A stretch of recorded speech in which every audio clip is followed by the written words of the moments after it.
तो दोस्तों, welcome back to my channel. क्या हाल चाल है आप सबका। उम्मीद करता हूँ कि आप सभी अच्छे होंगे। तो कल हम लोगों ने 50 क्वेश्चनों, जो भी प्रीवियस ईयर के 50 क्वेश्चन इंपॉर्टेंट, कल हम लोगों ने वहाँ तक डिस्कस कर लिया था। आज हम लोग 51 से 75 तक के क्वेश्चनों को देखेंगे। तो चलिए शुरू करते हैं।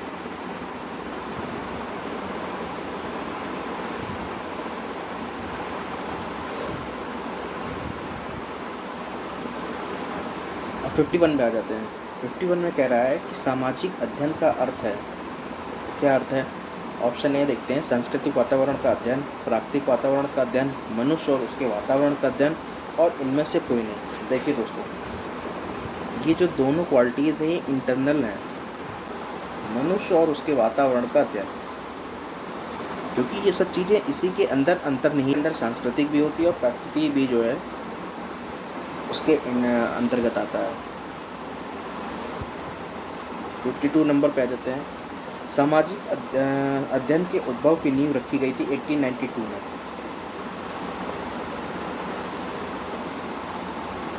फिर आगे बढ़ते हैं। भारत में सामाजिक अध्ययन का औपचारिक प्रतिपादन किया गया 1937 में। सामाजिक विज्ञान के पाठ्यक्रम निर्माण में निम्न में से किस सिद्धांत को महत्व नहीं दिया जाता है, नहीं देना चाहिए? सामुदायिक केंद्रीयता का सिद्धांत, शिक्षक केंद्रीयता का सिद्धांत, क्रियाशीलता का सिद्धांत, या फिर बाल केंद्रीय सिद्धांत। दोस्तों, इसका ऑप्शन होगा शिक्षक केंद्रीय का सिद्धांत। आगे बढ़ते हैं। किस सन में सामाजिक अध्ययन विषय को मान्यता प्रदान की थी? तो 1915 में सबसे पहले इसको मान्यता दी गई थी। सामाजिक विज्ञान की आवश्यकता है। क्या आवश्यकता है? तकनीकी विकास हेतु, सामाजिक विज्ञान की बढ़ती लोकप्रियता हेतु, प्रभावशाली नागरिकता के विकास हेतु, और इनमें से कोई नहीं। तो इसका ऑप्शन सी आएगा, प्रभावशाली नागरिकता के विकास के लिए। अगले क्वेश्चन पे आ जाते हैं। अगला क्वेश्चन है, सामाजिक अध्ययन वह अध्ययन है जो मानव जीवन के रहन सहन के ढंग, मूलभूत आवश्यकताओं, क्रियाओं जिनमें मानव अपनी आवश्यकताओं की पूर्ति के लिए संलग्न रहता है, तथा संस्थाओं जिनका विकास उसके द्वारा किया जाता है, का ज्ञान प्रदान करता है। किसके द्वारा बताया गया? तो दोस्तों, ये आपको किताब नहीं मिलेगा, किसी प्रकार के इजी नोट्स में या शॉर्ट नोट्स में नहीं मिलेगा। इसमें एनसाइक्लोपीडिया ऑफ एजुकेशनल रिसर्च में है।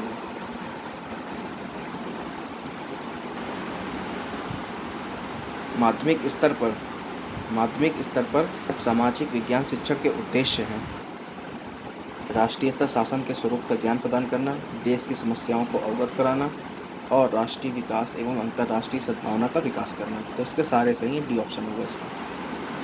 59 पे आ जाते हैं। निम्न में से कौन सा कथन सामाजिक विज्ञान की प्रकृति के अनुकूल नहीं है? तो ऑप्शन में देखते हैं। यहाँ पे थोड़ा सा गौर कीजिएगा, लिखा हुआ है कि नहीं है। तो सामाजिक विज्ञान समाज का अध्ययन है, इसमें कह रहा है नहीं है। तो देखिए, वैसे तो ये बात सही है, लेकिन क्वेश्चन की दृष्टि से सही नहीं, क्योंकि वो नहीं पूछ रहा है। सामाजिक विज्ञान एक प्राकृतिक विज्ञान है, यही वाला है, ये सही है। माने इसमें नहीं पूछ रहा है, इसलिए ये सही है। सामाजिक विज्ञान की प्रकृति अंतः विषयक है, सामाजिक विज्ञान मानव जीवन से संबंधित है, ये भी सही है, लेकिन ये नहीं की वजह से इनको गलत किया जाएगा। चलिए आगे बढ़ते हैं। सामाजिक विज्ञान में विषयों का अध्ययन किस प्रकार किया जाना चाहिए, एकीकृत रूप में? 61। कुछ प्राथमिक स्तर पर निम्नलिखित कथनों में से कौन सा कथन सामाजिक विज्ञान का सही वर्णन करता है? तो इसका हो जाएगा, यह कम वैज्ञानिक धारणाओं पर आधारित है, यह वास्तविक जीवन एवं रोजगार दिलाने के लिए उपयोगी नहीं है, यह विवेचनात्मक सोच एवं कल्पनाओं को प्रेरित करता है, यह ऐसे तथ्यों से भरपूर है जिन्हें याद रखना जरूरी है। तो इसका जो है मोस्ट प्रॉब्ली आंसर सी होगा। 62 नंबर पे आ जाते हैं। भारत में सामाजिक अध्ययन को विषय के रूप में पढ़ाने का प्रतिपादन किसने किया था? तो सबसे पहले इसका प्रतिपादन किया था मुदालियर आयोग ने। ये सब दोस्तों मोस्ट इम्पॉर्टेंट क्वेश्चनों में से आते हैं। ये इसको जितना कहें उतना कम है, ये बहुत इंपॉर्टेंट क्वेश्चन है, बार बार पूछा गया है। सूक्ष्म शिक्षण किस ओर संकेत करता है? ऑप्शन ए में एक समय में कम विषय को पढ़ना, छोटे समूह में विद्यार्थियों को पढ़ना, शिक्षण प्रशिक्षण को बारीकी से अवलोकन करना, एक छोटी कक्षा को पढ़ाना जिसमें सहपाठी विद्यार्थियों की भूमिका का निर्वहन कर रहे हों, यही वाला सही है।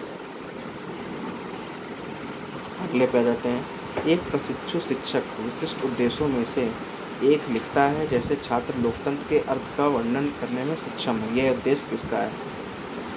देखिए दोस्तों, आप किसी चीज़ का वर्णन तभी करेंगे जब आपके पास ज्ञान है। तो इसमें कह रहा है कि संश्लेषण, ज्ञान, विश्लेषण, बोध। छात्र लोकतंत्र के अर्थ का वर्णन करने में सक्षम होंगे। अच्छा, तो दोस्तों आप वर्णन देखिए तभी कर पाएंगे। ज्ञान होना तो एक अलग बात हो गई, लेकिन वर्णन तभी कर पाएंगे जब आपने ठीक से समझा हो, बोध किया उस बात का। तो इसका मोस्ट प्रोबेबली आंसर डी होगा। प्रत्यय स्मरण एवं प्रत्याभिज्ञान किस विशिष्ट उद्देश्य के अंतर्गत आता है?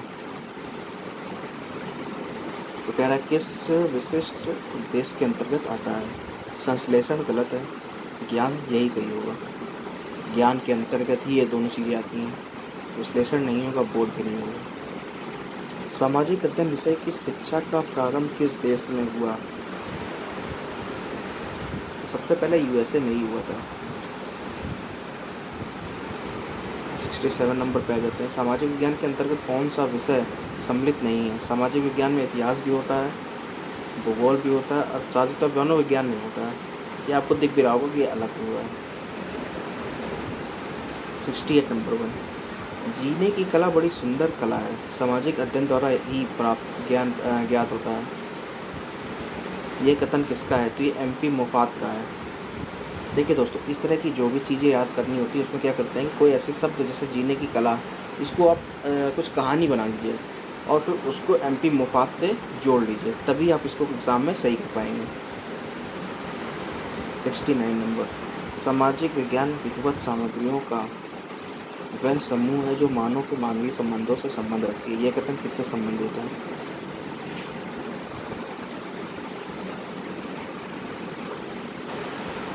इसी से संबंधित है। Encyclopedia of educational research. चलिए दोस्तों आगे की ओर बढ़ते हैं। शैक्षिक उद्देश्य को व्यवहारगत परिवर्तन की दृष्टि से ब्लूम व अन्य ने कितने क्षेत्रों में विभाजित किया है? तो उसको 3 भागों में विभाजित किया गया है। ये सब दोस्तों आपको याद करना पड़ेगा, ये सब इम्पोर्टेंट क्वेश्चन है। सिर्फ आप 2 से 3 बार अगर वीडियो देख लेंगे तो आपका काम हो जाएगा। आपको जो भी चीज़ें हैं ये सब बिल्कुल अच्छे से स्पष्ट हो जाएंगे। अगला क्वेश्चन आता है, पाषाण युग विषय पर पाठ योजना बनाते समय आपका पहला कदम क्या होगा? सबसे पहले सहायक योजना ही गलत है। यहाँ पे सहायक सामग्री बाद में होगी, पहले उद्देश्य आपके होंगे। फिर प्रस्तावना, प्रशिक्षण बाद की बात है। मूल्यांकन, प्रशिक्षण ये सबसे लास्ट में होता है। ये उद्देश्य प्रश्नों के बाद पहले नंबर पे ये, दूसरे पे ये, तीसरे पे ये और ये चौथे पे ये। तो क्वेश्चन सही कौन सा हुआ इसमें? तो बी ऑप्शन सही रहेगा। और ये पाषाण युग के बारे में थोड़ा सा आपको बता दूँ। पाषाण युग के बारे में, पाषाण युग का मतलब होता है, पाषाण का मतलब होता है पत्थर, अर्थात ऐसा काल जिसमें पत्थर ज़्यादा यूज हुआ है। इस काल में जो है लोग पत्थरों को जो है एक दूसरे से रगड़ कर उनको पैना करते थे और उससे जानवरों का शिकार करते थे। यही पत्थरों को आपस में रगड़ने की प्रक्रिया से आग की खोज की गई थी। ये थोड़ी सी बात भी याद रखिएगा। अगले क्वेश्चन पे आते हैं।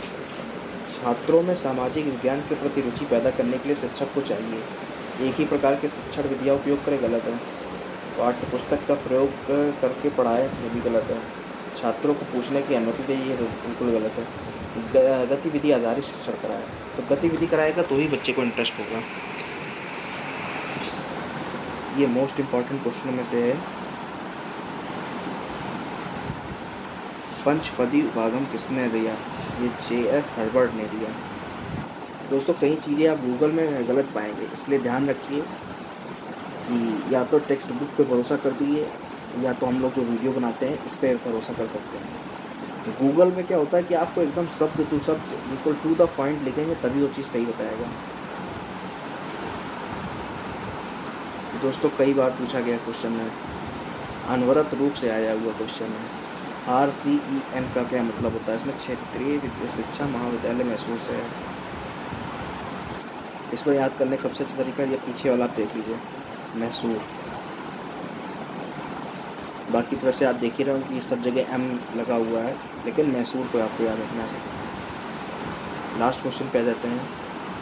कह रहा है पाठ्यक्रम निर्माण से पहले किस बात का ध्यान रखना चाहिए?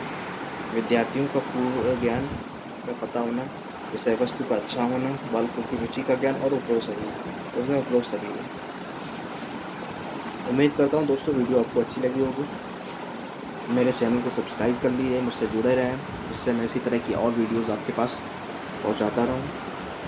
अच्छा, अब आप लोग सोच रहे होंगे कि ये वीडियोज़ आपको मिलेंगी कैसे? तो उसके लिए आपको मेरे चैनल की प्लेलिस्ट खोलनी है। प्लेलिस्ट में मैंने अलग से प्लेलिस्ट बना रखी है बीएड नाम से। आप उसको जो है आपको सारे वीडियोज़ बीएड से रिलेटेड वहीं पे मिलेंगे। ठीक है दोस्तों, मिलता हूँ अगली क्लास में। Thank you.